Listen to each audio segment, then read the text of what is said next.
Hey, do you know about NAT Gateway, Security Group, NACL, and VPC peering in AWS?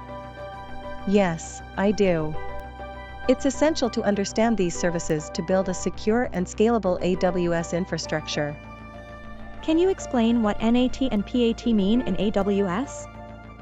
Sure. NAT stands for Network Address Translation, which converts private IP into public IP and vice versa. PAT stands for Port Address Translation, which allows multiple hosts on a private network to use a single public IP address. What about NAT instances?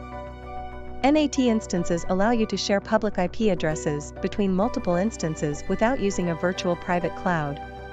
It's a cost-effective alternative to a hardware load balancer. What is the difference between NAT Gateway and NAT instances? In NAT Gateway, you can use only elastic IP, while in NAT instances, you can use public IP and elastic IP.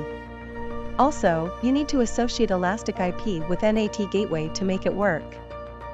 What is NACL in AWS? NACL is a security or firewall that works on availability zone or VPC level. It allows you to set allow and deny rules for inbound and outbound traffic in VPC. It's a stateless service that provides you with granular control over your network traffic. What is VPC peering? VPC peering allows you to communicate between two different VPCs using private IP without the internet. It's a secure way to create an internal communication between VPCs in the same or different regions and accounts. You can also do transitive peering between VPCs. That's interesting. How do we create a VPC peering? You need a requester VPC, an acceptor VPC, and configure the route table for both VPCs. There is no charge for setting up or running a VPC peering connection, but data transferred across peering connections is charged at 1 cent per gigabyte for send and receive.